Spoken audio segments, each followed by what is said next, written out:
사도행전 2장 36절 말씀으로 너희가 십자가에 못 박은 이 예수를 하나님이 주와 그리스도가 되게 하셨느니라 라는 제목으로 계속해서 우리 말씀을 나누도록 하겠습니다. 우리가 이제 몇 주에 걸쳐서 삼위일체라고 하는 주제를 나누고 있습니다. 여러분 우리 신앙에서 굉장히 중요한 주제고 또 교회사적으로도 이 삼위일체라고 하는 교리를 확립하는 과정이 상당히 드라마틱합니다. 아무튼 여러분이 이 삼위일체와 관련된 주제를 잘 정리하고 계시면 자연스럽게 초대 교회의 역사와 또 관련된 여러 가지 사건들 또 그 과정 속에서 교회가 교리를 세워가기 위해서 어떻게 지혜를 모았는지 또 어떤 부분에서는 또 인간의 연약함이 그대로 드러났는지 하는 것들을 우리가 살펴볼 수 있어요. 아무튼 이런 시간들을 우리가 예배 시간을 통해서 좀 살펴보려고 하니까 여러분들이 아무튼 이번 기회를 통해서 이 주제와 관련된 이야기들이 잘 정리될 수 있는 시간들이었으면 좋겠습니다. 자, 이 삼위일체라고 하는 주제는 우리가 조직신학이라고 하는 그 신학에서 주로 신론이라고 하는 것과 관련되어 있는 거죠. 여러분이 그 교통정리를 하면서 좀 들으시면 전에 한번 보여드렸죠. 하나님에 대한 이야기, 이 주제들을 신론이라고 하죠. 그리고 우리 인간에 대한 이야기, 자, 이것이 인간론이에요. 여러분이 성경을 통해서 관련된 생각들을 성경적으로 잘 정리하고 있어야 될 주제들이라고 하는 거죠. 하나하나가 또 세부적으로 우리가 관심 있게 생각해 볼 주제들이 굉장히 많은데 우선은 지금 여러분 토대를 쌓는 시간이니까 틀을 잡아 가신다고 생각하시면 좋을 것 같아요. 하나님에 대한 이야기, 그 다음에 인간에 대한 이야기. 자, 이 주제들을 이야기를 우리가 또 공부를 해야 되고 또 그 가운데 기독론이라고 그랬죠? 기독론에 대한 주제.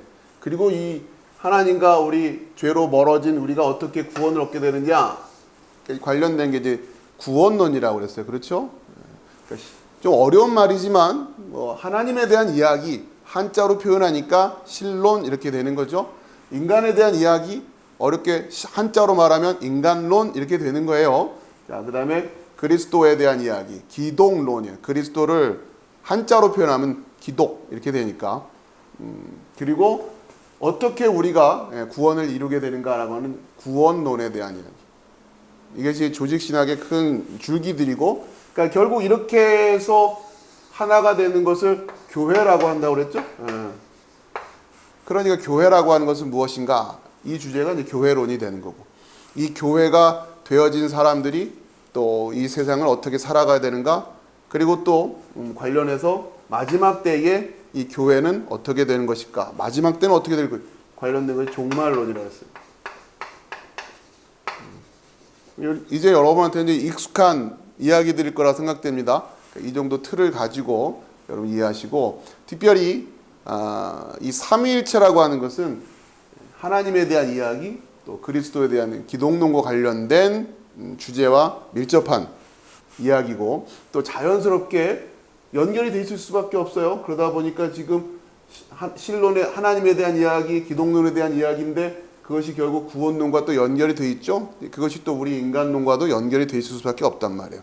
그러니까 결국 우리 기독교 신앙의 가장 핵심적인 부분을 차지하고 있는 주제가 삼위일체다라고 말할 수 있는 거죠. 그 안에 모든 요소들이 다 녹아 있다라고 해도 과언이 아니에요. 자, 그런데 이제 아쉽게도 우리가 그동안 삼위일체라고 하는 표현은 들어봤지만 구체적으로 어떠한 내용을 가지고 있는 건지에 대한 공부를 이렇게 많이 할 수 있는 시간들이 없었어요. 어렵다라고 하는 그런 이유 때문에 이런 이야기를 잘 다루진 않고 그냥 삼위일체 하나님이다라고 하는 것을 그냥 우리가 그냥 이렇게 받아들이고 표현하는 정도에만 만족을 하고 있었단 말이에요. 자, 근데 오늘 이제 우리가 이런 이야기들을 정리를 좀 해 나가자는 거고요. 우선 우리가 오늘 살펴보았던 말씀처럼 사도행전 2장 36절에 너희가 십자가에 못 박은 이 예수를 하나님이 주와 그리스도가 되게 하셨느니라. 말씀의 제목이기도 설교 제목이기도 하지만 성경에 있는 말씀을 그대로 인용을 하고 있는데 결국 우리가 예수 그리스도라고 말을 할 때, 또 오늘이 또 종료주일이고 고난주간이 시작되는데, 예수님의 그 십자가 사건이라고 하는 것을 통해서 우리가 알아야 될 게 뭐냐? 이게 지금 베드로의 첫 설교에서 나왔던 표현이잖아요. 그렇죠? 바로 그 예수가 하나님이 주와 그리스도가 그 예수를 하나님이 주와 그리스도가 되게 하셨다라고 하는, 이게 나타내는 의미가 뭐냐? 그렇죠? 이게 그리스도인들에게서 신앙의 핵심이란 말이에요. 그러니까 이 성경의 메시지에서 주와 그리스도라고 하는 이 표현을 어떻게 이해해야 되느냐, 어떻게 그것을 알고 있어야 되느냐, 어떻게 그것을 우리가 믿음으로 가지고 있어야 되느냐, 이 주제라고 하는 겁니다. 그러니까 우리 지난 시간까지 살펴봤던 몇 가지 주제들을 다시 정리를 해보면, 이 삼위일체라고 하는 표현과 관련해서 여러분들이 이제 기초적인, 지금 이제 뭐랄까요, 우리가 그 구체적인 삼위일체에 대해서 이야기를 하기에 앞서서 용어부터 좀 정리를 하고 단어 공부하는 거예요. 간단히 말하면 삼위일체라고 하는 표현을 이야기할 때 하나씩 우리가 좀 세워가야 될 게 뭐였냐. 첫 번째는 삼위일체란 뭐냐? 하나님의 존재에 대한 이야기가 있다. 하나님의 존재. 어려운 표현 같지만 여러분들 계속 반복하면서 익히시면 됩니다. 우리에게 사실 그럴 기회가 잘 없어서 그랬던 거지 어려운 내용은 아니에요. 하나님의 존재라는 이 표현을 익히시는, 삼위일체라는 뭐냐? 하나님의 존재와 관련된 것이다. 그러면 하나님의 존재가 어떻다고 하는 것이냐? 그렇죠? 어떻게 해요? 본질상 하나, 본질상 하나, 그 다음에 위격상 셋. 이게 삼위일체라고 하는 것을 좀 풀어서 이야기하는 거예요. 본질상 하나, 위격상 셋. 그러니까 우리가 지난 시간에 여기에서 조금 더 추가해서 공부를 했어요. 위격이라는 명칭과 이 용어와 바꾸어서 쓸 수 있는 표현이 인격이라고 그랬죠. 자, 본질상 하나, 위격상 셋이라고 하는 이게 뭐냐 하면서, 본질이란 단어와 위격이라는 단어가 또 어떤 관계가 있는가라고 하는, 이제 하나씩 좀 더 풀어가자면, 자, 이걸 어떻게 이해하자고 그랬죠? 위격, 제가 그 자료를 좀 보여드리면서 하는 게 낫겠네요. 자, 보시는 것처럼 이제 지금 계속 풀어가는 거라고 생각하시면 됩니다. 삼위일체라고 하는 걸 어떻게 이해할 거냐? 가장 간단하게 말하면 하나님의 존재에 대한 이야기라는 거예요. 그렇죠? 하나님은 어떻게 존재하시는가? 삼위일체로 존재하신다. 그럼 조금 더 풀어서 얘기하자면 본질상 하나, 위격상 셋이라는 의미이다. 위격이라는 표현은 인격이라는 말로도 바꿔 쓸 수 있다. 그렇죠? 그러면 본질이란 단어와 위격이란 말이 어떤 의미인지는 이제 앞으로 배워나가야 되지만, 우선 이 본질과 위격이라고 하는 관계를 이 문장으로 표현하고 있는 거예요. 어떻게 해요? 위격은 본질과 구별되나 분리되지 않음. 그렇죠? 위격은 본질과 구별되나. 그러니까 본질과 위격 혹은 인격이라고 할 때 관계는 어떻게 되냐? 구별되나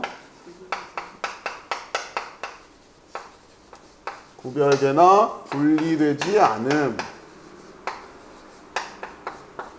이렇게 지금 표현했어요. 그러니까 본질이란 말과 위격이란 말은 구별되니까 같은 이야기는 아니에요. 같은 뭔가를 얘기하는 건 아니에요. 자, 그런데 분리되지 않는다 보니까 본질 이야기를 할 때는 항상 뭐가 같이 따라와 있는 거예요? 위격이 와 있는 거예요. 위격을 이야기할 때는 언제나 본질이 와 있어요. 그렇게 분리되지 않았기 때문에, 그러니까 우리가 위격을 이야기하면서 본질을 놓쳐버리면 안 된다는 이야기고, 본질을 이야기할 때는 항상 위격을 놓쳐버리면 안 된다는 얘기예요. 이것을 다시 이쪽으로 올라가서 얘기하면, 여기서 얘기하면 위격을 얘기할 때는 셋이란 이야기를 할 수밖에 없는 거죠. 위격상 셋이니까 위격 얘기할 땐 셋이라고 하는 걸 얘기할 거예요. 그런데 이 셋은 언제나 뭐와 더불어서 얘기된다?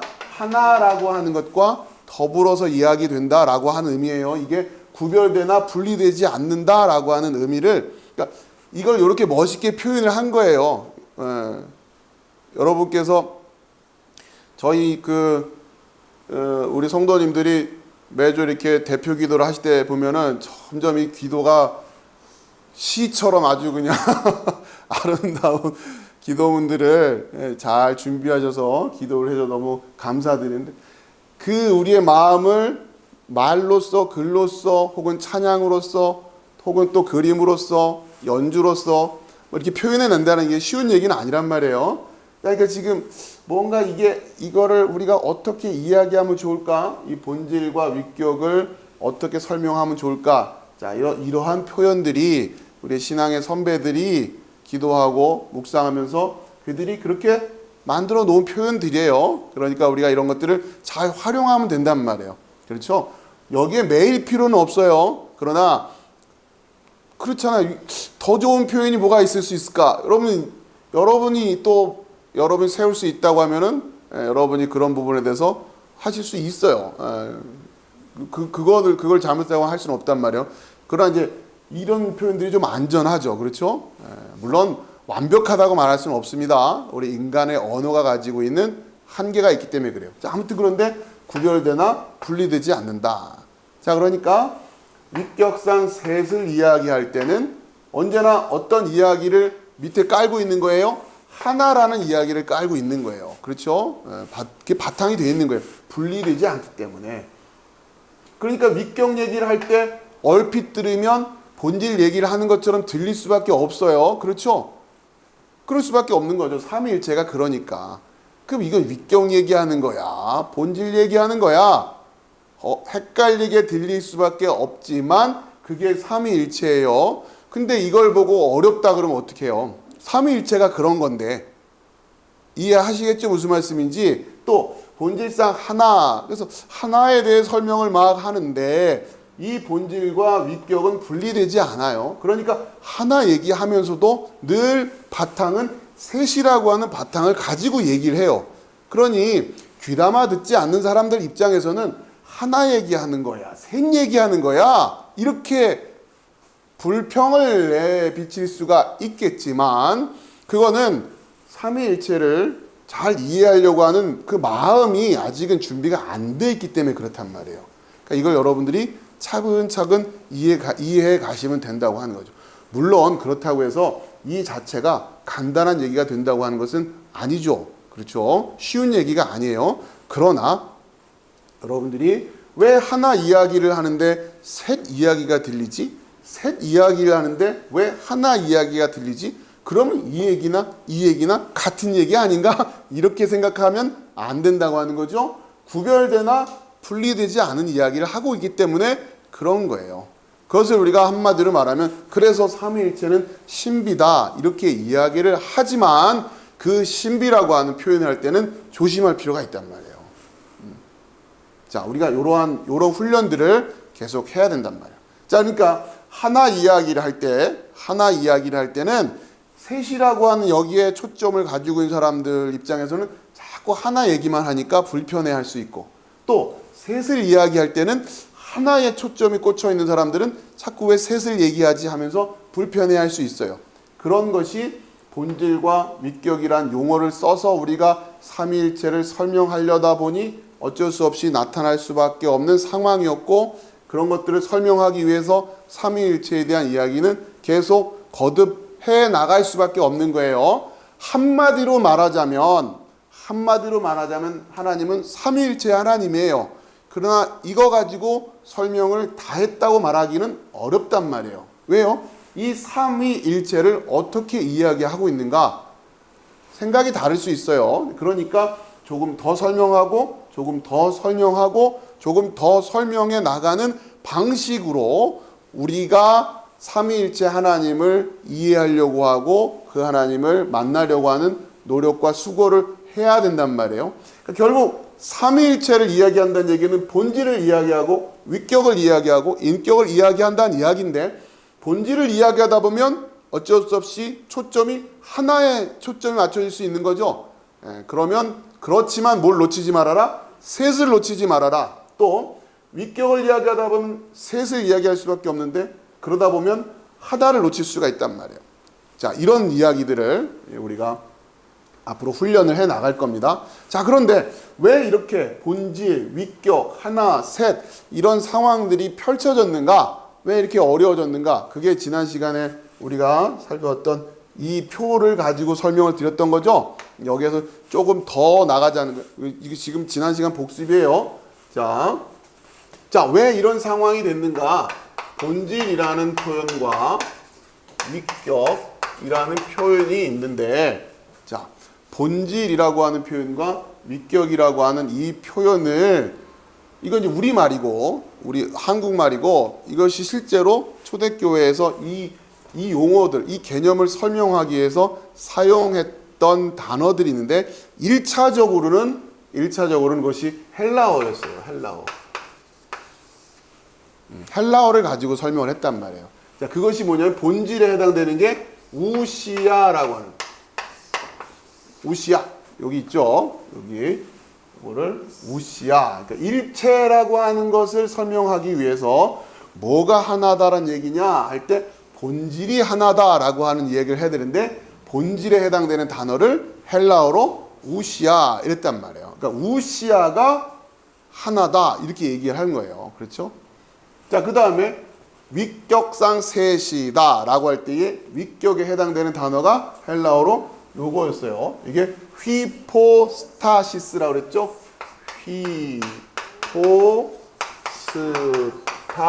휘포스타시스.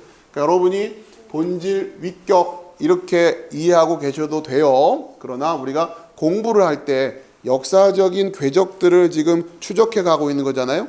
자, 그럴 때는 조금 수고를 하셔야죠. 위격을 휘포스타시스라고 한단 말. 자, 그러니까 무슨 얘기냐? 제일 처음 공식적으로 이 이야기들을 하는 그 표현을 한 그 용어가 헬라어였단 말이에요. 그건 나중에 우리가 좀 진행하면서 그 초대교회 관련된 역사를 공부하면서 다시 반복할 텐데, 지금은 여러분이 필요한 기초 지식들을, 토막 지식이에요. 토막 지식들을 세워나가는 시간이다. 그렇게 이해하시면 됩니다. 자, 아무튼 우시아란 단어로 본질을 표현했고, 휘포스타시스란 단어로 위격을 표현을 했어요. 자, 그런데 이제 그 당시에 교회를 구성하고 있던 그 지역에서 사용하던 언어가 헬라어만이 아니에요. 로마를 중심으로 해서는 라틴어, 그렇죠? 라틴어도 쓰였단 말이에요.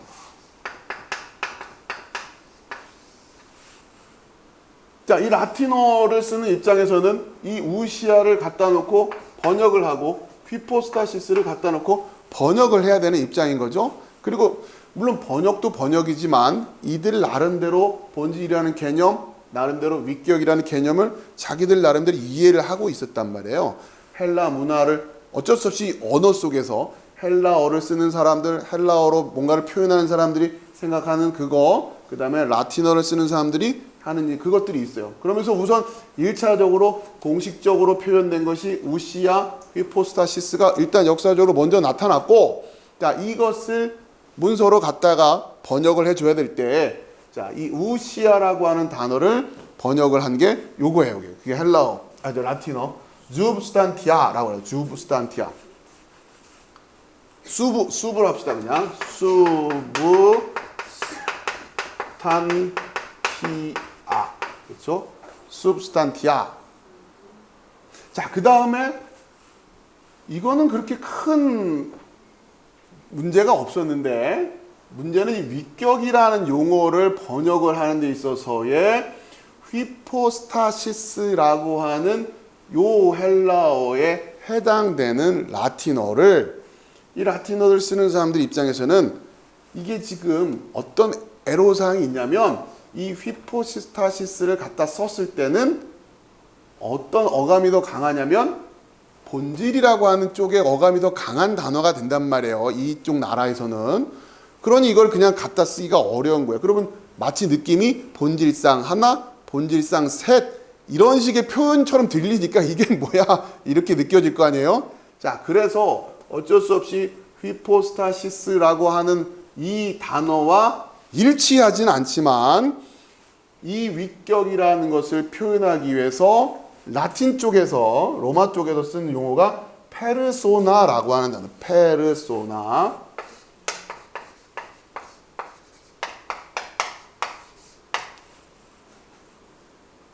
자, 이제 이렇게 지금 세팅이 됐어요. 자, 그리고 나서 이제 논쟁이 시작되게 되는 거고, 뭔가 어감상의 선입견 때문에 문제가 발생할 수 있어요. 자, 이거 무슨 얘기냐면 라틴어를 쓰는 입장에서는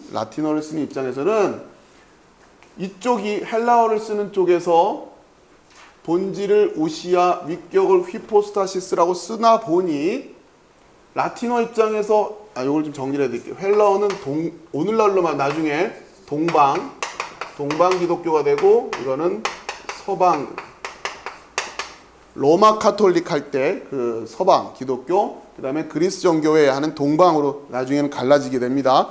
이 뿌리가 지금은 같이 이렇게 그냥 지역만 다를 뿐 이러고 있지만 나중에 이제 분열되면서 그 뿌리들이 된단 말이에요.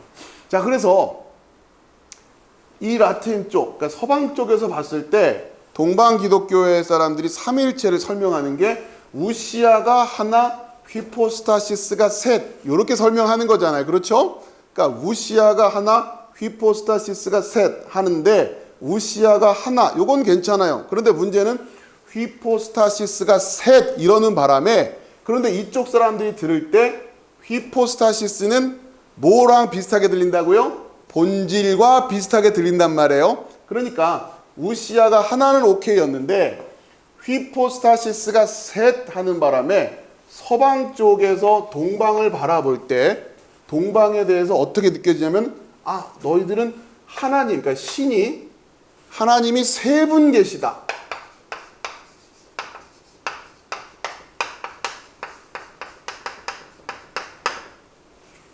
서방 쪽에서 동방을 볼 때는 하나님이 세 분 계시다라고 말하는 것처럼 들린단 말이에요. 이해가 되시죠? 왜? 휘포스타시스는 셋 이렇게 말을 하니까. 그러니까 서방 교회 입장에서 동방 교회는 저쪽은 삼신론 아니야? 이렇게 삼신론. 자, 이것도 좀 기억을 해두시고요. 삼위일체라고 할 때 삼위에 해당되는 표현이 서방 입장에서 동방을 바라볼 땐 휘포스타시스가 셋 이렇게 말을 하니까 그거는 본질이 셋이란 얘기랑 똑같은 얘기인데 이렇게 느껴져요. 그러다 보니 마치 하나님이 세 분 계시다. 왜? 본질이 셋이니까. 그렇게 삼위일체를 말하고 있는 거 아니야? 이렇게 느껴진단 말이에요. 그래서 서방교회는 동방교회를 바라보면서 너네의 삼위일체는 삼신론이야. 이렇게 비난을 하게 되는 거예요. 이해되시죠? 자, 그 다음에 거꾸로 동방에서 서방으로 봤을 때 헬라어를 쓰는 사람들이 라틴어 쓰는 사람들을 봤을 때 substantia가 하나, 이거는 괜찮아요. 자, 근데 문제는 페르소나가 셋 이렇게 말을 하고 있는 거잖아요. 그렇죠? 삼일체가 뭐야 물어봤을 때 라틴 쪽에서는 서방 쪽에서는 substantia가 하나, 페르소나가 셋 이렇게 말을 하는 거란 말이에요. 자, 그런데 문제는 헬라어를 쓰는 이 동방 사람들이 페르소나라고 하는 단어를 듣는 순간, 라틴어의 페르소나라고 하는 단어를 듣는 순간 그들은 어떤 단어를 떠올리게 되냐면 여기에서 말하는 프로소폰이라고 해요. 프로소폰. 자, 좀씩 어렵죠? 페르소나라고 하는 라틴어를 헬라어 사람들이 봤을 땐 페르소나에 해당되는 헬라어가 여기 나와 있는 프로소폰이에요. 제가 써드릴게요. 프로소폰이란 말이에요. 여러분 이렇게 다 한글로 다 적어놓으니까 이게 헬라어인지 라틴어인지 잘 이해가 안 보이시죠? 그래서 제가 이런 것도 자꾸 써드리는 게 그게 더 오히려 나중에 덜 헷갈립니다. 근데 우선 프로소폰 요거는 헬라어입니다. 헬라어. 자, 다시 정리를 해드릴게요. 동방 사람들이 서방 사람들이 하는 이야기를 들어보니까 삼위일체가 뭡니까? 라고 물어보니까 이 라틴 쪽에 있는 이 교회들은 뭐라고 얘기를 해요? substantia가 하나, 페르소나가 셋. 이게 삼위일체요. 페르소나가 뭐지? 하고 헬라어 사전을 찾아봤어요. 그랬더니 헬라어 사전에 페르소나라는 라틴어가 헬라어로는 프로소폰으로 번역이 되어 있는 거 아니에요. 자, 이 프로소폰이라고 하는 단어가 헬라어에서는 어떤 의미를 쓰이느냐. 이게 굉장히 중요해요. 지금 설명하는 이 포인트가. 이게 이 기원이 있잖아요. 그 언어가 사용되는 기원이 있잖아요. 자, 이 프로소폰이라고 하는 그 언어의 기원을 가보면 가면이라는 뜻이 있어요. 가면. 무슨 얘기냐면 연극 배우가 쓰는 가면이에요. 자, 이게 왜 이런 말들이 이게 뭐냐면 그 배경을 이해하셔야 되는데 연극을 할 때는 다양한 역할들이 필요하죠. 자, 그런데 그 다양한 역할을 모든 배역들을 다 일일이 사람을 섭외하기가 어려우니까 어떨 때는 한 사람이 이 가면을 쓰고 나와서 연기를 하고 또 다른 사람이 똑같은 사람이 다른 역할의 가면을 쓰고 나온단 말이에요. 그때 그 배우가 쓰고 나온 것을 뭐라고 한다? 프로소폰이라고 한단 말이에요. 가면이에요, 가면. 자, 그러면 이런 거예요. 프로소폰이라고 하는 단어는 가면 때문에 그 사람이 여러 역할을 하는 것처럼 보이지만 결국 본질은 하나잖아요. 그렇죠? 그럼 여러 사람이 있었단 얘기예요? 한 사람만 있었단 얘기예요? 한 사람만 있었단 얘기잖아요. 그렇죠? 자, 그렇기 때문에 동방 쪽에서 서방 쪽의 얘기를 들어보면 본질상 하나, substantia 하나, 페르소나 셋 하는데 페르소나는 자기들이 들을 때는 프로소폰이에요. 그거는 가면이란 뜻이란 말이에요. 그러면은 성부, 성자, 성령 삼위일체 하나님이 뭔가 본질이 하나 있는데 이럴 때는 성부 가면 쓰고 나오고 이럴 때는 성자 가면 쓰고 나오고 이럴 때는 성령 가면 쓰고 나온 거가 삼위일체다라고 이해되기가 쉽단 말이에요. 자, 이것이 바로 삼위일체에 대해서 동방교회가 서방교회의 삼위일체 고백을 들을 때 느껴지는 느낌이었어요. 자, 이것은 나중에 배우지만 양태론이라고 하는 이단적인 사상이에요. 그러니까 서방교회가 양태론을 이야기하려는 것은 아니었어요. 양태론이라고 하는 것은 모양만 바뀌었다 그런 뜻이에요. 모양만 바뀌었다. 그러니까 삼위일체 하나님을 그렇게 이해하자는 거예요. 이럴 때는 성부, 이럴 때는 성자, 이럴 때는 성령 가면 쓰고 나온 거. 마치 그런 느낌으로 이해하는 것을 양태론이라고 하고 위격상 셋 할 때 그렇게 되면 안 된다는 얘기예요. 그렇죠? 그런 식으로 설명하면 안 된다. 그럼 결국 양태론이라고 하는 것은 여기는 삼신론이라고 공격을 받는데 여기는 뭐라고 공격을 받나요? 여기는 단일신. 그러니까 결국 그건 한 분이란 얘기 아니야. 이렇게 지금 된단 말이야. 이건 역시 초대교회가 이런 식으로 얘기하는 것은 이단이다라고 했던 거예요. 삼신론도 이단, 단일신론도 이단이에요.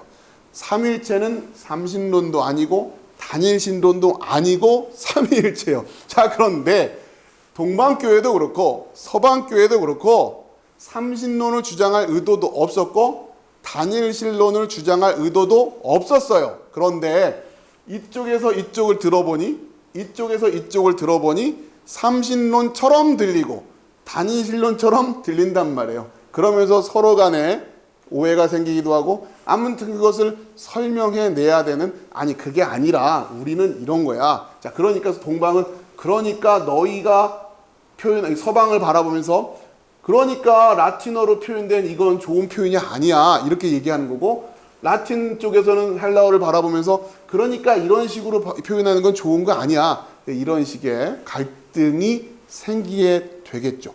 그렇죠? 자, 이러면서 삼위일체 논쟁이 간단치 않은 논쟁이 되게 되는 상황이 된단 말이에요. 가뜩이나 간단치가 않은데 용어상에서 서로 다른 두 그룹이 상대방의 표현을 자기식으로 이해했을 때 오해의 소지가 있게 돼 있단 말이에요. 자, 그런 것들 때문에 더 어려운 상황이 됐다. 자,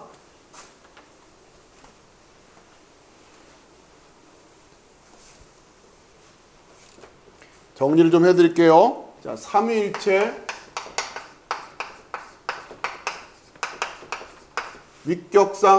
본질상 하나, 위격상 셋인데 문제는 동방 기독교와 서방 기독교가 이것을 표현하는 데 있어서 동방 기독교에는 본질에 해당되는 단어를 우시아, 서방 교회는 본질에 해당되는 단어를 substantia, 동방 교회는 위격에 해당되는 단어를 hypostasis, 서방 교회는 위격에 해당되는 단어를 페르소나 이렇게 번역을 했어요.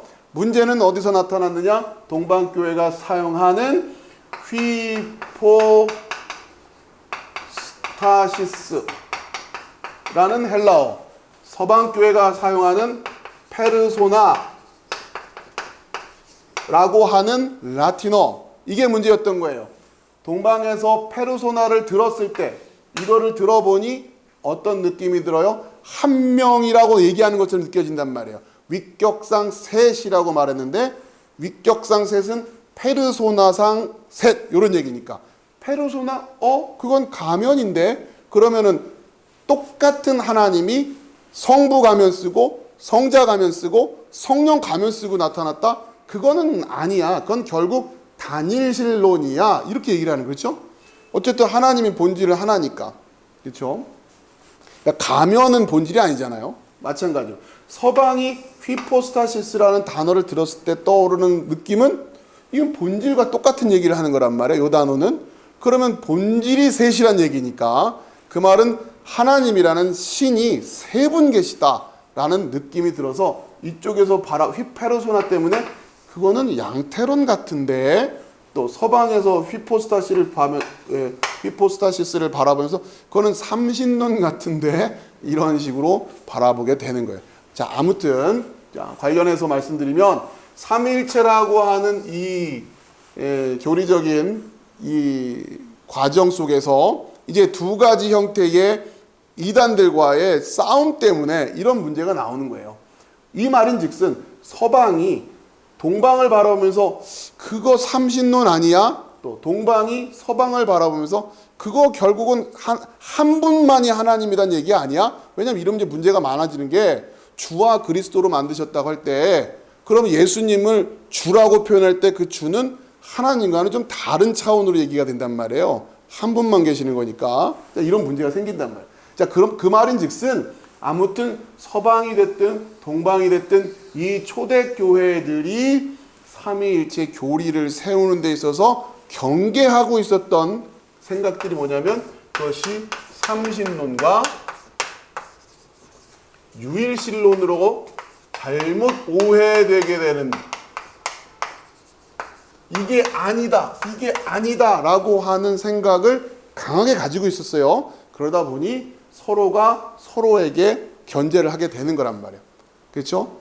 공교롭게도 서방 쪽에서는 동방을, 동방 쪽에서는 서방을 그런 느낌으로 바라보게 되는 상황이 벌어져서 교회가 분열되게 되고 또 하는 문제가 생기는 여러 가지 사건들을 초래는 했지만 그 근원을 들어가 보면 동방이 됐든 서방이 됐든 삼위일체 교리를 삼신론적으로 해석되거나 유일신론적으로 해석되는 것을 극도로 경계했다라고 하는 그러한 배경을 가지고 있는 거죠.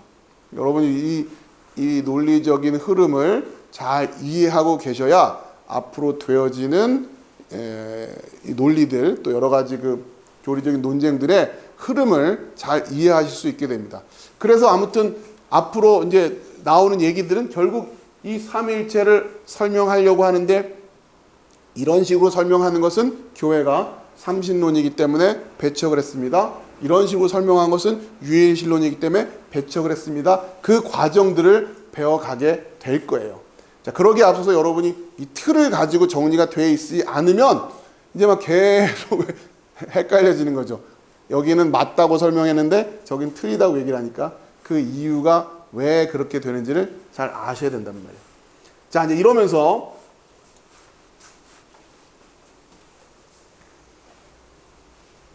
구체적으로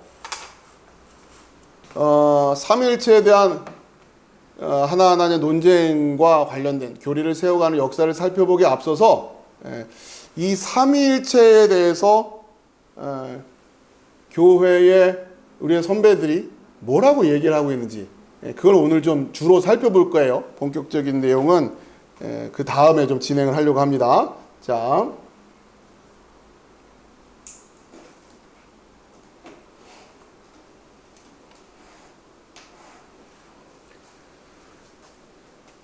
자, 일단 우리가 제일 먼저 살펴보려고 하는 분이 아우구스티누스예요.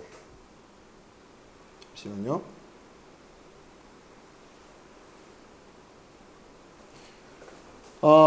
아우구스티누스가 삼위일체론이라고 하는 아주 두툼한 책을 썼어요. 그 책을 우리가 이제 중간중간에 나중에 살펴보겠지만, 자, 그 책을 쓰고 가장 마지막 장에 아우구스티누스가 이런 글을 씁니다. 그걸 우리가 좀 살펴보려고 하는 거예요. 그러니까 아우구스티누스가 삼위일체론을 다 마무리하고 뭐라고 얘기를 하고 있는지.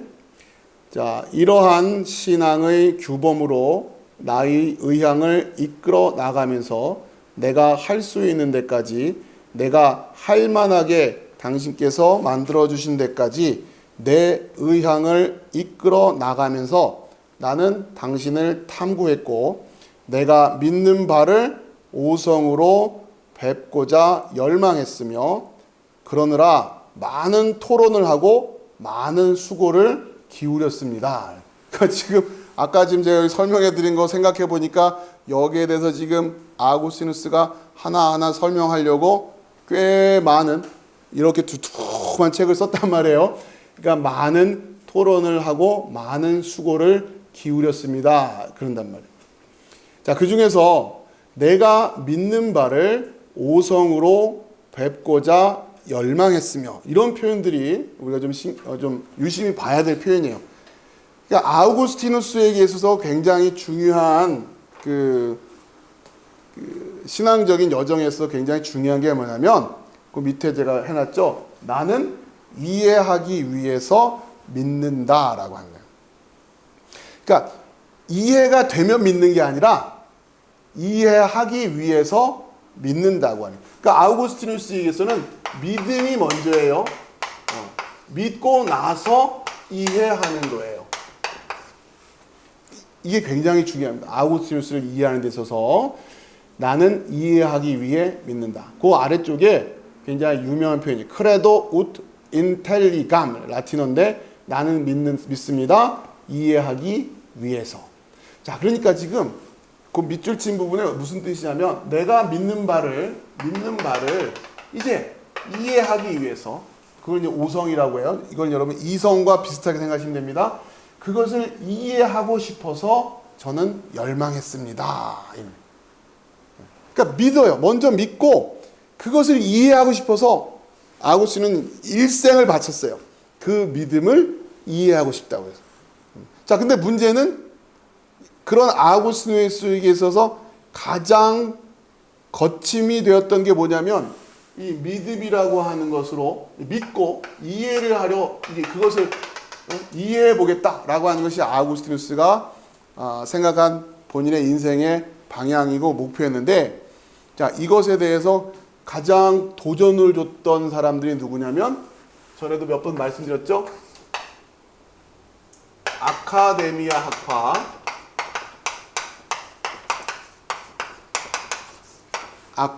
학파가 가지고 있는 회의주의예요. 회의주의. 간단히 말하면 알 수 없다라는 거. 알 수 없다라는 거. 그러니까 이해하려고 가봐야 나중에 알 수 없다라고 하는 이 아카데미아 학파가 던지는 이 회의주의. 그거 어떻게 할 수 있을까? 알 수 없어라고 하는 이게 아우구스티누스에게서는 믿음의 여정, 그 믿음을 이해하기 위해서 열정을 가지고 걸어나갔던 그 여정을 머뭇거리게 하는데 가장 걸림이 됐단 말이에요. 그래서 아우구스티누스가 초반에 이 아카데미 학파에 대해서 이런 생각을 반박하는 책을 쓴다 그랬죠. 그게 아카데미 학파 반박이라는 책이란 말이에요. 그 책에 나왔던 표현을, 그 글을 좀 또 보여드릴 건데, 나는 이해하기 위해서 믿는다라고 하는 이 선언을 한 아우구스티누스가 어떻게 회의주의를 극복을 했는지에 관련된 책을 쓰고 그 책에서 아우구스티누스가 쓰고 있는 표현들이에요. 자, 아우구스티누스의 아카데미 학파 반박에 나오는 글입니다. 이것은 진리를 발견할 수 없다는 절망을 많은 사람들에게 심어주는 사람들의 논리, 그리고 현자라면, 그러니까 지혜 있는 사람이라면 뜻이겠죠. 그 무엇에도 동의해서는 안 된다고, 어떤 사물도 확연히 드러나고 확실한 것처럼 승인해서는 안 된다고 금하는 사람들의 논리를 내 정신으로부터 내 힘이 닿는 대로 이론적으로 몰아내기 위함이었다. 그러한 논지들이 나를 동요시켜 왔을 뿐더러 저 사람들에게는 모든 것이 모호하고 불확실하게 보였다. 그러니까 지금 아카데미 학파 이 사람들이 어떻게 알 수 있냐라고 하는 그 얘기, 그렇죠? 어떻게 알 수 있어? 라고 회의주의적으로 던지는 도전이 굉장히 큰 도전이 됐다는 얘기예요. 그렇죠? 자, 그것에 대해서 이제 아우구스티누스가 논박을 하면서 이런 말을 쓰는 거죠. 그러니까 무릇 현자, 지혜를 가졌다고 하는 사람, 좀 배웠다는 사람들은 좀 이 상식이 있고 학식이 있다는 사람들은 어떻게 해야 되냐라고 그 아카데미 학파가 말하냐면 무엇에도 동의를 하면 안 된다. 어떤 사물도 확연히 드러나고 확실한 것처럼 승인해서는 안 된다. 계속 증거대봐, 계속 증거대봐, 계속 증거대봐 하는 거예요. 그렇죠? 그게 현자라면, 똑똑한 사람이라면 그렇게 하는 거야. 섣불리 뭘 믿어버리는 거? 그거는 똑똑한 사람이 취할 태도가 아니야. 그러면서 마치 증거대봐, 증거대봐, 증거대봐가 현자들, 똑똑한 사람이 취할 태도인 것처럼 이야기하는 아카데미 학파. 이 사람들이 아우구스티누스를 굉장히 걸리는 거예요. 그렇죠? 이게 지금부터 꽤 오래전에 쓴 글이지만 오늘날에도 동일하게 적용할 수 있는 그런 인사이트가 있죠. 그렇죠? 자, 이제 여기에서 계속 아우구스티누스가 이런 얘기를 합니다. 33살의 나이를 먹은 내가 이 책을 쓸 무렵이에요. 언젠가는 지혜를 획득할 수 있으리라는 희망을 접어야 한다고는 여기지 않는다. 죽을 인간들이 선으로 간주하는 다른 모든 것들을 하시하면서라도, 자, 그렇게 이야기하는 사람들도 결국은 다 죽을 인간들이 아니에요. 그들이 선으로 간주하는, 그들이 옳다고 말하는 거 나는 다 무시할 거야. 어차피 죽을 인간들인데. 아우구스티누스는 이렇게 얘기를 하는 거예요. 그러면서 나는 이 진리를 탐구하는데 헌신하기로 결심하였다. 암만 아카데미 학파 사람들이 뭐라고 얘기를 해도 다 죽을 사람들. 그들이 암만 옳다고 말하는 거 나는 무시할 거야. 여러분, 이런 말들이 되게 담대하죠? 여러분, 우리가 기독교 관련된 고전들을 읽어야 될 유익들이 이런 데 있어요. 아우구스티누스도 우리와 같은 고민 똑같이 했던 거예요. 여러분 주변에 있는 이웃들이 하나님 어디 있어? 아, 증거대봐, 증거대봐. 그러면 참 할 말이 없었어요. 그러기도 하고 한편으로는 또 그 말이 맞는 것 같기도 하고. 아우구스티누스도 그랬단 얘기예요. 자, 그런데 아카데미 학파에 대한 생각들을 잘 검토해보고 논리적으로 점검해보고는 반박하는 책을 쓰고 또 이런 생각들에 대해서 이 여정을 믿는 것을 이해하기 위해서 그 여정을 해 나갈 텐데 번번이 이런 이야기들이 자기 발목을 잡을 거라고 하는 것을 아우구스티누스는 알았어요.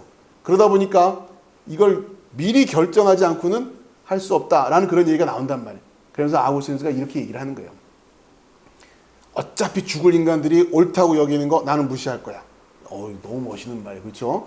자, 계속 나는 이 진리를 탐구하는데 헌신하기로 결심하였다.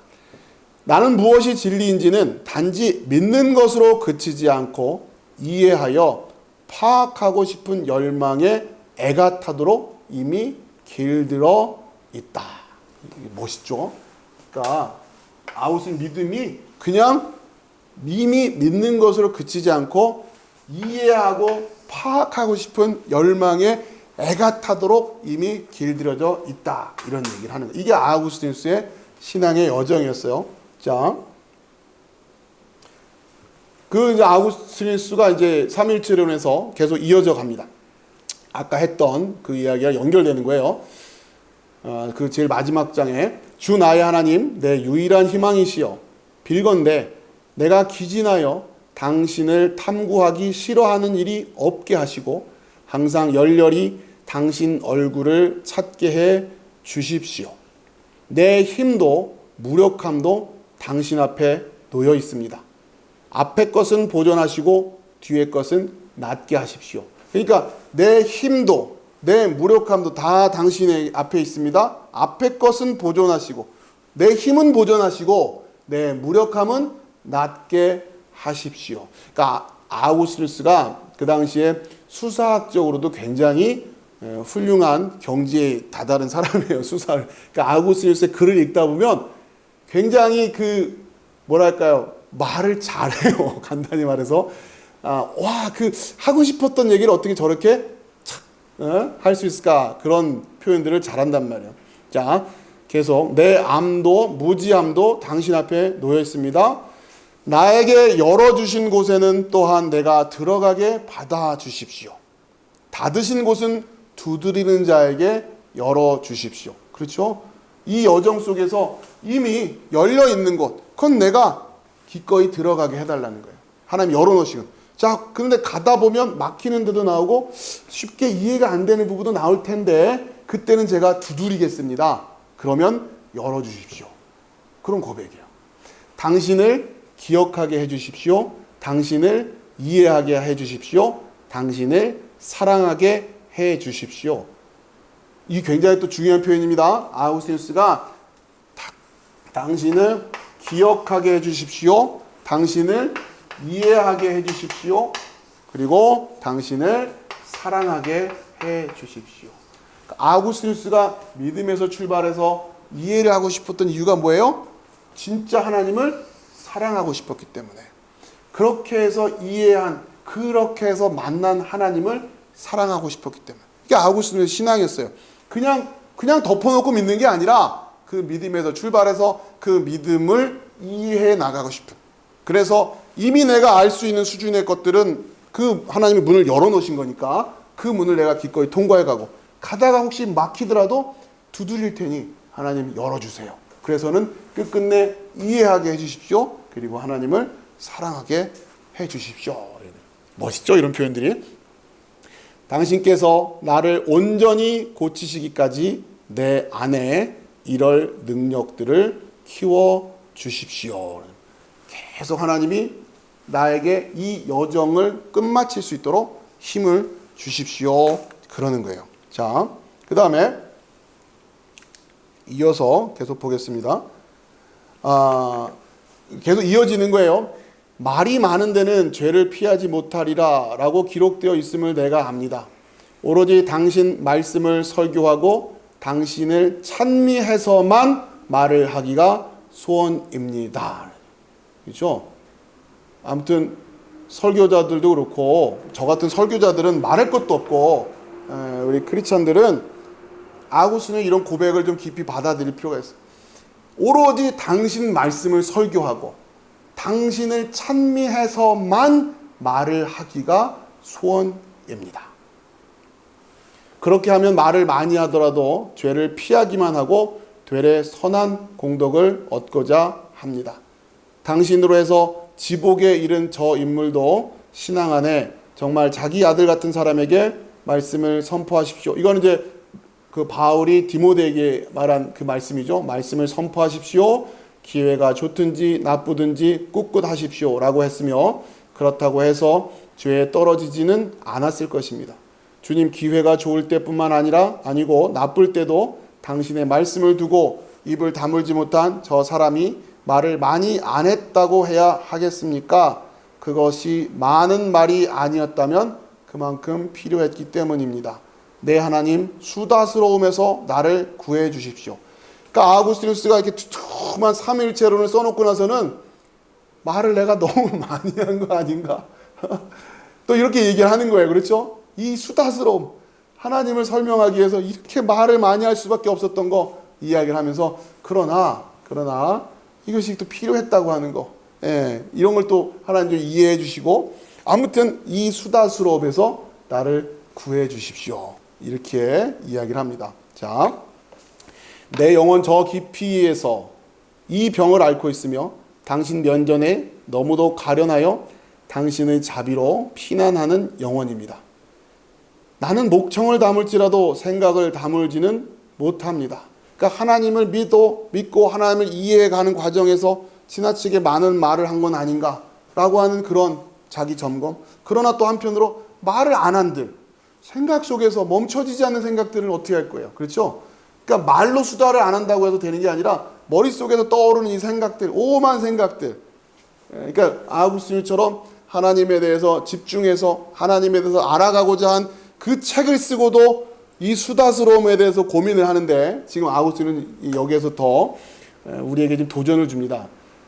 자, 내가 당신 마음에 드는 일만을 생각한다면야 수다스러움에서 나를 구해 주십사 빌지도 않겠습니다. 하지만 내 많은 생각이란 사람들의 생각이 허황됨을 당신은 아신다는 그런 것들입니다. 나로 하여금 그런 생각들에 동조하게 하지 마시고 행여 그것들이 나로 즐겁게 할라치면 그것들을 한사코 거절하게 하시며 잠에 취한 양 그리로 가라앉지 않게 해 주십시오. 그러니까 이 생각의 수다, 생각의 허황됨, 이 부분에 대해서 아우구스티누스가 고백을 하고 있는 거예요. 자, 여러분, 이 주제는 우리가 오후에 그 시편을 히브리어로 공부하면서 여러분이 이 편에서 뭐예요? 어떻게 허사를 경영하는 거, 그렇죠? 그 얘기랑 똑같은 거잖아요, 그렇죠? 어떻게 민족들이, 사람들이 허사를 경영하는 거. 그러니까 사람들의 생각이 늘 허황된 생각으로만 가득 차 있다고 하는 거예요. 그러니까 내가 당신의 마음에 드는 일만 생각한다면이야 수다스러움에서 나를 구해 주십사 빌지도 않겠습니다. 그러나 내 많은 생각이란 사람들의 생각이 허황됨, 이 얘기랑 너무 똑같다. 자, 아무튼 그러면서 그 허황된 생각에 나로 하여금 그런 생각들에 동조하게 하지 마시고 행여나 그것들이 나를 즐겁게 할라치면 그 허황된 것들이, 그렇죠? 그것들을 한사코 거절하게 하시며 잠에 취한 양 그리로 가라앉지 않게 해주십시오. 그러니까 지금 사람들의 생각을 즐거워하지 않겠다는 얘기예요. 이건 우리가 시편 1편이었죠? 오직 여호와의 말씀을 즐거워하여, 그건 아니에요. 그렇죠? 저는 그것만 즐거워하고 싶습니다. 근데 그 사람들의 그 허황된 생각을 즐거워해서 주야로 그 생각들을 묵상하고 있는, 그러면서 수다스러움으로 간단 말이에요. 수다스러움. 자, 계속 그것들이 나에게 힘을 뻗쳐 거기서 무엇이든 혹시라도 내 행업으로 발동하는 일이 없게 하시며 당신의 보호하심을 입어 나의 사상이 그런 것들로부터 안전하고 나의 양심이 그런 것들로부터 안전하게 해 주십시오. 어느 현자는 옛적에 그야말로 집회서라는 명칭으로 불리는 자기 책에서 당신을 들어 말하면서 이런 말을 합니다. 우리가 아무리 많은 말로 이야기해도 이르지 못하니 그분이야말로 모든 언어의 보편적 총괄이시다. 어려운 말이에요. 모든 언어의 보편적 총괄이시다. 이게 뭐냐면 말들을 다 합쳐놔야 하나님이 될 거야. 하나님을 설명하려면 모든 말들이 필요해. 이런 이야기인 거예요. 간단히 말하면 하늘을 두루마리 삼고 바다를 먹물 잡아도 그 크신 하나님의 사랑 말로 다 기록할 수 없겠네. 그런 얘기죠. 자, 그러므로 우리가 당신께 이를 때, 그러니까 지금 아우구스틴은 삼일체를 이렇게 두툼하게 써놓고 너무 많은 말을 했다라고 생각을 하면서 여전히 그 수다스러움 속에서 벗어나지 못하고 있는 자신을 생각하면서 하나님께 간곡하게 간구하면서 또 마지막을 마무리하고 있는 거예요. 우리가 당신께 이를 때, 바로 그렇게 갔을 때, 그렇죠?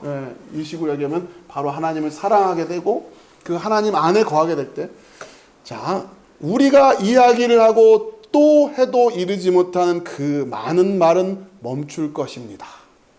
너무 멋있죠? 하나님 만나면 설명이 필요가 없는 거예요. 그죠? 저는 이런 말이 너무, 여러분 잘 어디 메모해뒀다가 한 번씩 잘 묵상을 해보세요. 우리가 당신께 이를 때, 우리가 이야기를 하고 또 해도 이르지 못하는, 아까 삼위일체 하나 설명하려고 이렇게 복잡한 상황, 복잡해. 그리고도 지금 아우구스틴이 걱정하는 거예요. 지금 내가 너무 수다만 떤 게 아닌가. 말을 하고 해도 이르지 못하는 그 많은 말은 멈출 것입니다. 여러분 다 그 하나님께 다다라서 삼위일체를 말로 설명하지 않아도 되는 그 축복을 여러분 누리시기를 축원합니다. 아우구스틴이니까 간절하게 이 고백을. 그러면 당신만 남으시어 모든 것 안에 모든 것이 되실 것입니다. 그때는 우리도 끝없이 하나만을 이야기할 것이며 하나같이 당신을 찬미하겠습니다. 당신 안에서 또 우리 또한 하나 되어. 너무 멋있죠? 여러분 삼위일체론을 좀 다른 데는 몰라도 제일 끝에라도 한번 읽어보고 싶은 생각이 들지 않으세요? 중간중간에 여러분과 함께 나누고 싶은 명문들이 참 많아요. 아무튼 여러분 그런 유익을 같이 함께 나누어 가길 소망하고, 이런 표현들, 우리도 끝없이 하나만을 이야기할 것이며 하나같이 당신을 찬미하겠습니다. 당신 안에서 우리 또한 그 하나가 돼서, 말을 설명할 필요가 없어요. 바로 본질상 하나, 위격상 셋이 우리가 그게 돼버렸는데 뭘 설명을 필요가 있어요. 자, 그러면서 이제 마지막에, 정말 마지막 삼위일체론의 마지막입니다. 유일하신 주 하나님이시여, 삼위일체 하나님이시여. 이 고백을 우리가 무게감 있게 하려니까 이 고백을 하는, 이 공부를 하는 거예요. 우시아도 배우고 수브스탄티아도 배우고 휘포스타시스 페르소나 막 이런 걸 배우는 거예요. 유일하신 주 하나님이시여. 자, 그런데 이 유일하신 하나님이 삼위일체 하나님이잖아요. 하나이지만 셋이지만 하나. 내가 이 책에서 이야기한 것에서 무엇이든지 당신 것이면 당신의 사람들도 그렇게 알아보게 해주십시오. 그리고 혹시 내 것이면, 그러니까 정말 하나님의 진리를 설명했다면 하나님의 택함받은 그 자녀들이 그렇게 알아듣게 해주세요 하는데, 혹시라도 내 걸로 내가 설명을 했다면, 가라지를 내가 심어놨다면 이런 얘기겠죠. 당신께서 나를 용서하시고 당신의 사람들도 나를 용서하게 해주십시오. 아멘. 이러면서 끝나는 거예요. 엉뚱한 소리 했다면, 혹여라도 비질을 얘기했다면 일단 하나님 저를 용서해 주세요. 그리고 이것 때문에 수다스러움에 빠져들어올 수밖에 없었던 당신의 사람들, 정말 그 진리를 찾아 이해 여정을 갔던 사람들이 괜히 내 수다 때문에 엉뚱한 데 시간 뺏긴 거 아니에요? 이런 거죠. 그렇죠? 용서하게 해달라. 참 멋있죠? 그러니까 이 아우구스티누스의 이 삼위일체론, 그러면서 그러니까 어려운 이야기면 틀림없어요. 자, 거기에 대해서 아우구스티누스가 이야기를 하고 있고, 그것을 그렇게 겸손하게 고백하고 싶어하고 하나님의 것만 이야기하고 싶어하고, 그러면서도 연약하기 때문에, 부족하기 때문에 오류가 있을 수 있다고 하는 것을 인정하고, 그렇기 때문에 용서해달라고. 그러니까 이 삼위일체 때문에 교회가 사실은 동방과 서방이 갈라지는 거예요. 물론 역사적인 정치적인 배경도 있지만 그런 상황들이 토대가 되는 거죠. 그러니까 아우구스티누스는 삼위일체 때문에 교회가 분열되는 걸 참 두려워해요. 하나님 알아보겠다고 분열되고 있는 거 아니에요. 그러면서 이러한 겸손한 마음을 마지막에 글로 표현하고 있다면, 정말 믿음의 표현이면서 또 수사학적으로도 참 아름다운 표현이다. 저는 이제 그렇게 생각을 합니다. 자, 이제 아우구스티누스도 삼위일체를 연구하고 삼위일체에서 이야기하고 이렇게 쓰는 거예요. 간단치는 않았겠죠. 자, 이번에는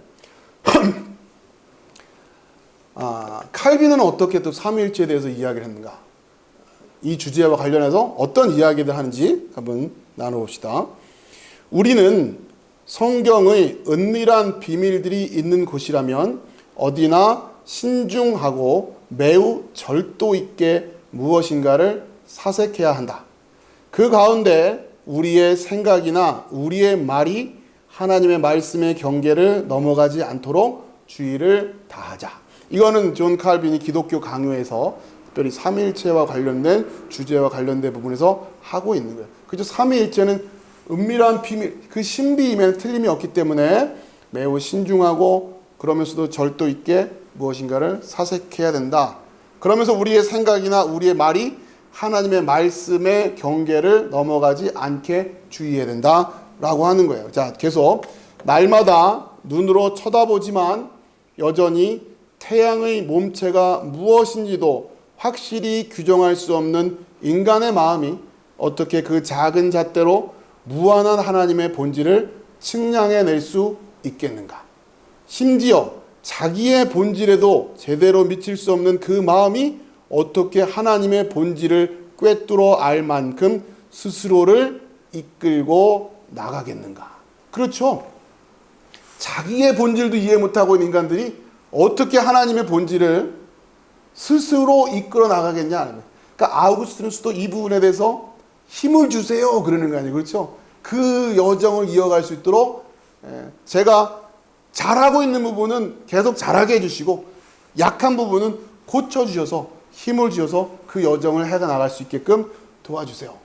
지금 이 삼일체라 뿐만 아니라 우리가 말씀이라고 하는 신비 앞에 섰을 때의 태도에 대해서 지금 칼빈도 이렇게 얘기하는 거죠. 자, 그러므로 하나님을 아는 지식을 기꺼이 하나님께 맡기자. 힐라리우스가 말하듯이 하나님께 적합한 유일한 증인은 하나님 자신으로서 하나님은 그 자신을 통하지 않고는 알려지지 않으신다. 그러니까 하나님을 알 수 있는 방법은 하나님의 증언을 통해서뿐만이 아니다는 거예요. 만약 우리가 하나님을 스스로 자기 자신을 우리에게 계시하는 분으로 인식하려면 우리는 하나님의 말씀 외에 다른 곳에서 하나님에 대해 묻지 말고 그것을 하나님께 맡겨야 할 것이다. 이게 칼빈이 이야기하는 삼위일체에 대한 관련된 주제를 우리가 탐구해 가는 태도에 대한 이야기예요. 그렇죠? 자, 그 다음에 이번에는 이런 얘기도 해요. 이 제목의 교리에 대하여 신앙의 신실함을 공격한 이전의 오류들을 모아서 목록을 만드는 것은 너무 길고 쓸데없는 성가신 일이 될 것이다. 그러니까 지금 교회사를 통해서 물론 우리가 오류들, 이단들과의 논쟁도 살펴봐야 되지만 칼빈이 뭐라고 얘기하냐면 이거를 목록을 만들어서 공부한다는 것 자체가 너무 길고 쓸데없는 성가신 일이 될 것이다 라고 하네요. 그 오류들을 하나하나 일일이 다 쫓아간다고 하는 건 의미가 없다. 그런 부분들에 대해서도 이야기를 합니다. 자, 마지막으로 나는 만약 독자들이 정도껏 호기심을 갖고 자기들에게 마땅한 말을 넘어서서 성가시고 혼돈스러운 논쟁들에 너무 지나치게 사로잡히는 일만 없다면 이 교리의 요체 전부가 여기에 받아들여질 만하게 설명되었다고 믿는다. 왜냐하면 나는 과도하게 사색을 즐기는 자들은 결코 만족을 얻을 수 없다고 여기기 때문이다. 칼빈의 기독교 강요인데 아우구스티누스가 마무리하면서 쓴 거하고는 뉘앙스가 좀 느낌이 다르죠. 칼빈은 여기 설명 다 됐어. 이걸로도 안 되면 답 없어. 뭐 이런 느낌이에요. 아우구스티누스는 뭐라 그랬어요? 하나님의 것이 있다면 그것을 하나님의 사람들이 받아들이게 하시고 혹여라도 내 것을 설명했다면 용서해 주세요. 이렇게 얘기했는데 칼빈은 이 정도 설명했으면 됐지 뭐 이런 느낌이 있죠. 칼빈의 또 성품이랄까 캐릭터를 좀 잘 보여준다고 생각이 됩니다. 자, 요점은 내가 다 잘했어 이런 초점이 아니라 표현은 그렇게 하겠지만 지나치게 사색적으로 너무 지나치게 추상적으로 관념적으로 교리적으로 이 문제를 파고들어서 사사건건 너무 시시콜콜한 부분에 집착하다 보면 한두 끝도 없다 이런 얘기란 말이에요. 그렇죠? 그런 이야기를 경계하고 있는 거죠. 자, 이번에는 현대신학에서 굉장히 중요한 위치를 차지하고 있는 칼바르트가 자신의 교회 교의학이라고 하는 책에서 삼위일체에 대해서 어떻게 이야기하고 있는 건지를 한번 살펴볼게요. 신학은 그 신비에 대한 합리적인 노력을 의미한다. 그러니까 우리가 신학 공부를 왜 해야 되냐? 이런 신학이라고 하는 게 뭘까? 신학은 어떠해야 될까? 이런 주제예요. 신비, 그렇죠? 하나님의 관련된 이야기들은 다 신비죠. 그러나 거기에 대한 합리적인 노력을 의미한다. 그러니까 이 바르트 같은 경우도 아우구스티누스의 믿기, 이해하기 위해서 믿습니다라고 하는 이 전통에서 같이 서 있는 거예요. 그 신비에 대해서 합리적인 노력까지 게을리하면 안 된다. 그건 신앙이 아니다. 이렇게 지금 이야기하고 싶은 거예요.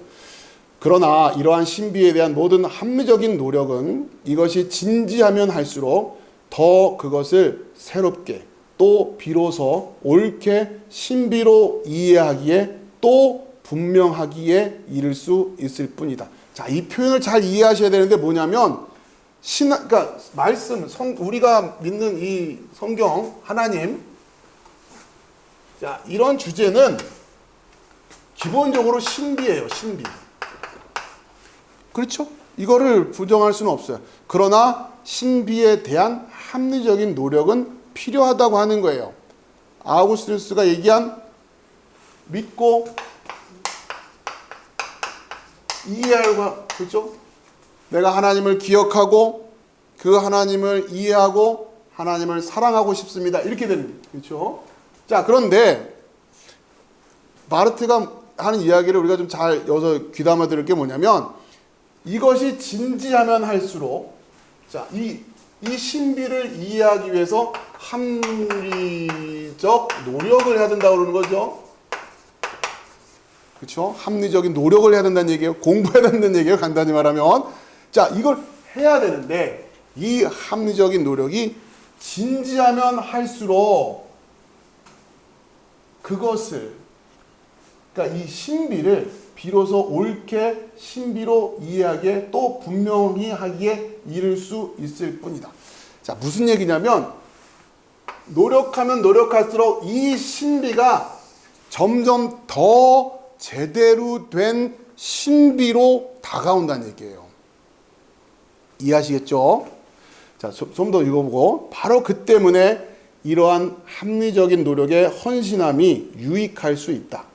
여기서 노력하고자 하지 않는 자는 실로 그가 여기는 하나님의 신비가 중심 문제라고 말할 때에 그가 무엇을 말하는지를 알지 못할 것이다. 이게 무슨 얘기냐면 성경은 신비예요. 하나님의 말씀은 신비예요. 이렇게 말을 하는데 진지한 합리적인 노력을 해보지 않은 사람은 그 신비의 넓이와 깊이와 높이가 어떠한지도 모르고 그냥 신비예요 이러고 있는 거란 말이에요. 그런데 그걸 해본 사람만이 진짜 신비의 깊이와 넓이와 높이를, 길이를 깨닫고 이해하고 느껴보고 얘기를 하니까 더 신비를 알게 되는 것 아닙니까? 이런 얘기를 하는 거란 말이에요. 이것도 굉장히 수사적인 표현이에요. 자, 무슨 얘기냐? 높은 산이 있어요. 자, 이 산을 오르는 걸 어떤 사람은 우와, 저 산 오르려면 너무너무 힘들어.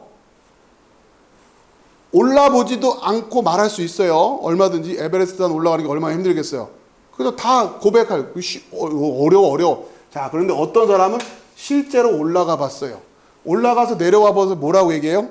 참 어렵더라고요. 어렵습니다. 그러면 어렵다라고 하는, 힘들다라고 하는 말을 똑같이 말하고 있지만 과연 같다고 말할 수 있겠느냐, 그 얘기란 말이에요. 그러니까 지금 바르트가 그 얘기를 하는 거예요. 분명히 삼위일체는 신비다. 그러나 그 삼위일체를 이해하고자 합리적인 노력을 해보지 않은 자는 뭔지도 모르고 삼위일체는 신비입니다 이러고 있다는 거죠. 그러면 안 된다, 그 얘기를 하는 거예요. 저는 여러분하고 같이 이 여정을 통해서 진짜 한번 경험해보자고 하는 거죠. 얼마나 힘들길래 힘들다고 말하는 걸까? 얼마나 신비이길래 신비라고 말하는 걸까? 바르트가 지금 그 얘기를 하는 겁니다. 자, 그런데 지금 우리가 아우구스티누스, 칼빈, 그리고 현대신학자의 바르트까지 한번 살펴봤는데 기본적인 맥락은 신비라고 하는 주제였어요. 그렇죠? 삼위일체는 신비입니다 라고 하는 주제였어요. 자, 그런데 이 삼위일체라고 하는 주제와 관련해서 자, 삼위일체 뿐만 아니라 성경의 전체적인 메시지가 이것은 신비다. 자, 이렇게 얘기를 하죠. 그렇죠? 아우구스티누스도 칼빈도 바르트도 이러한 관점에서 이야기를 하고 있습니다. 자, 그런데 제가 이제 이 관련된 주제를 공부하면서 이제 우리 감리교 그 창시자인 존 웨슬리 목사님은 그분의 설교에서 이 삼위일체에 대하여라는 제목의 설교가 있는데 그 설교에서 조금 다른 각도에서 이야기를 하세요. 예, 오늘 그걸 또 설명을 좀 소개를 해드릴게요. 자, 삼위일체에 대하여라는 설교가 있습니다. 존 웨슬리 목사님 설교 중에 당신에게 하늘에서 증거하는 이가 셋이니 아버지와 말씀과 성령이니라. 그리고 이 셋이 하나이니라. 자, 우선 좀 앞으로 읽어 나가기 전에 미리 좀 설명을 드릴게. 이 첫 번째 문장이 요한일서 5장 7절 말씀을 바탕으로 하고 있어요. 그리고 이 요한 웨슬리 목사님이 삼위일체에 대하여 설교, 이 제목의 설교의 본문도 요한일서 5장 7절인데, 자, 이 요한일서 5장 7절이 삼위일체 논쟁과 관련해서 또 여러 가지 성경 사본학과 관련해서 여러 가지 관련된 그 테마들을 가지고 있는 말씀이에요. 오늘 여기 정도만 말씀드릴게요. 여러분 관심 있는 분들은 요한의 콤마라는 키워드로 인터넷에 검색을 해보시면 관련된 자료들을 좀 보실 수 있는데, 물론 여러 가지 좀 정리가 안 된 자료들 있을 수 있으니까 나중에 좀 한번 정리를 해드리겠지만, 우선 요한의 콤마라고 하는 주제가 있고, 그 다음에 요한일서 5장 7절과 관련된 이 성서 사보나 또 해석학과 관련된 테마들이 있습니다. 또 삼위일체도 연결돼 있고. 자, 아무튼 우리 성경의 표현은 아니에요. 이 표현은 오늘은 그 정도까지만 얘기를 할게요. 그러니까 존 웨슬리 목사님이 보셨던 성경책에는 이게 이제 있는 거죠. 자, 라고 할 때 당신에게 이게 이제 말씀이 이렇게 돼 있는데 성경은 이렇게 돼 있으니까 그것을 믿으라고 할 때 당신에게 어떤 신비를 믿으라고 요구하는 것은 아닙니다. 그러니까 여기서 지금 당신이라고 하는 것은 설교를 듣고 있는 분들을 말하는 거예요. 여러분들에게 자, 성경 말씀이 이렇지 않습니까? 그러니까 이 말씀 믿으세요 라고 할 때에 어떤 신비를 믿으라고 요구하는 것은 아닙니다. 이렇게 얘기해요. 그러니까 요한 웨슬리 목사님은 삼위일체가 신비가 아니다 이렇게 얘기를 하시는 거예요. 근데 이제 어떤 논리에서 그렇게 얘기를 하신지를 한번 들어보시자고요. 굉장히 이것도 인사이트가 있습니다. 그렇지 않습니다.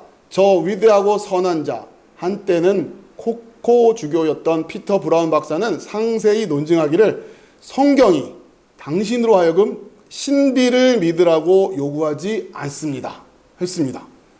성경은 그러한 사실들을 믿으라고 요구하지 그것들의 방식을 믿으라고 하지 않습니다. 와, 이게 굉장히 또 새로운 인사이트예요. 신비는 사실 속에 있는 게 아니라 방식 속에 있습니다. 자, 그러니까 이거는 신비가 아니라는 거예요. 신비가 아니라 성경이 말하고 있는 팩트란 말이에요. 사실이라고 하는 거예요. 자, 무슨 얘기인지 계속 가볼게요. 예를 들어 하나님께서 말씀하시기를 빛이 있으라 하시니 빛이 있었다. 나는 이것을 믿습니다. 나는 그 단순한 사실을 믿습니다. 여기에는 신비가 전혀 없습니다. 신비는 그것의 하기 아니 방식입니다. 못한데요. 방식에 있습니다. 그러나 나는 그 방식을 믿지 않고 하나님께서도 나에게 그것을 요구하시지도 않습니다. 이런 거예요. 다른 예를 들어봅시다. 말씀이 육신이 되었다. 요한복음 1장 14절. 나는 이 사실 또한 믿습니다.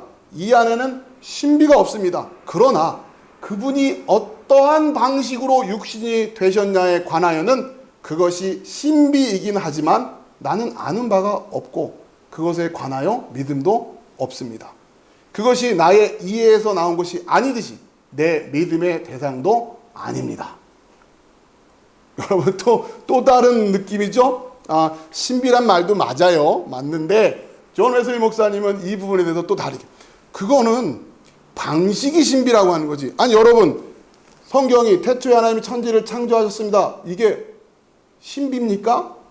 팩트 아닙니까? 이런 거예요 지금. 다만 어떻게 그렇게 하셨는지는 신비죠. 그런데 성경이 우리에게 어떻게 그렇게 했느냐를 믿으라는 게 아니라 태초에 하나님이 천지를 창조하셨습니다 라고 하는 팩트를 믿으라는 거 아닙니까? 이런 얘기예요. 와우. 거기에 무슨 신비가 있습니까? 뭐가 어렵다고 하는 겁니까? 이런 얘기예요. 그걸 믿으라는 게 아닌데요. 이것을 우리에게 주어진 문제에 적용하면 하늘에서 증거하는 이가 셋이니 아버지의 말씀과 성령이니라.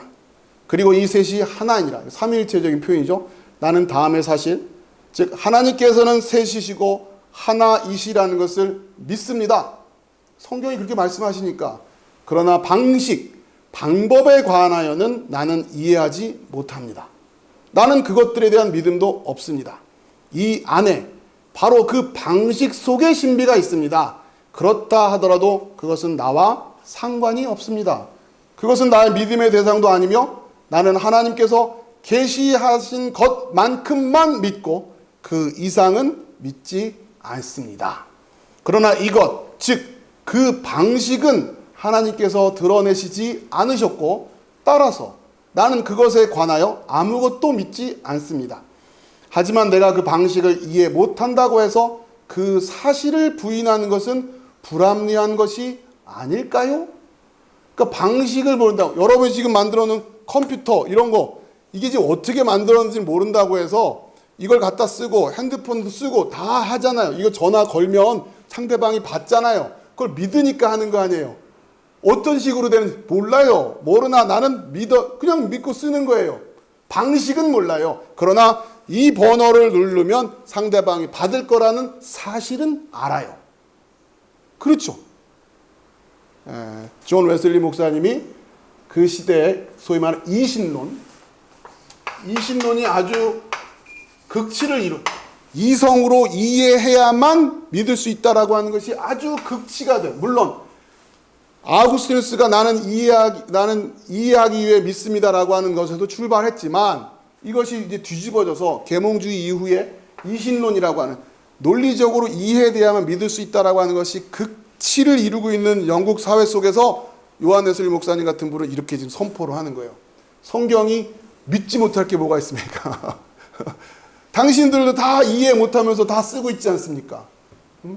이런 얘기를 해요. 그 설교에 보면 그걸 다 우리가 같이 나눌 수 있는 시간이 안 돼서 그렇지만 나중에 기회가 되면 같이 한번 읽어보자고요. 거기에 보면 그런 얘기가 있어요. 여러분 다 그거 알아요? 원리를 다 알아요? 그거 모르면서도 다 쓰고 있잖아요. 똑같은 얘기로. 그러면서 내가 그 방식을 이해하지 못한다고 해서 그 사실을 부인하는 것은 불합리한 것이 아닐까요? 어떻게 하나님이 천지를 창조하셨는지 방식을 모른다고 해서 성경이 말하고 있는 그 팩트를 부인하는 것, 그건 어리석은 것 아닙니까? 이렇게 이야기를 해요. 존 웨슬리 목사님 강력하시죠? 그죠? 즉 하나님께서 계시하시지 않으신 것을 내가 이해 못한다고 해서 하나님께서 계시하신 것을 거부하면 어리석은 일이 아닙니까? 그러니까 하나님 이미 계시해 주신 게 있어요. 요건 요렇게 했다. 근데 이건요, 이게 이해가 안 된다고 계시해 주신 거를 안 믿어. 그것처럼 어리석은 게 어디 있습니까? 이것이 바로 우리가 주목해야 할 것입니다. 보지 못하고 듣지 못하고 사람의 마음속에 들어와 지각되지도 않은 많은 것들이 존재합니다. 이들 중 일부를 하나님께서 당신의 성령으로 우리에게 계시하셨습니다. 계시, 즉 베일을 벗기시고 덮개를 치우셨다는 것입니다. 그 부분에 대하여 하나님께서는 우리에게 믿으라고 말씀하십니다. 그것들 중 일부는 당신께서 드러내시지 않으셨습니다. 그것에 관하여는 우리가 믿을 수도 믿을 필요도 없습니다.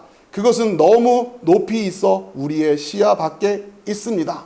제가 농담처럼 말씀드리는 거 있죠? 설명해주면 알고 설명해주면 이해할 수는 있고 그거예요. 그것만 계시해 주신 거예요. 그렇죠?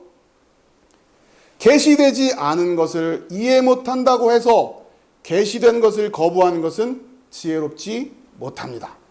어떠한 것의 방식을 우리가 이해할 능력이 없는 까닭에 하나님께서 그 어떠한 것에 대한 사실을 계시하셨는데, 그러니까 어떠한 것의 방식을 아무리 설명을 해줘도 우리는 이해할 수가 없어요. 그래서 그냥 어떠한 것의 사실만 계시하신 거예요. 그렇죠? 우리 연세 드신 분들 핸드폰 쓰기가 어렵잖아요.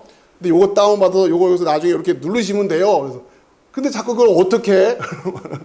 우리 교회도 지금 줌으로 예배를 드리고 할 때 여기 가셔서 요거만 탁 누르면 됩니다.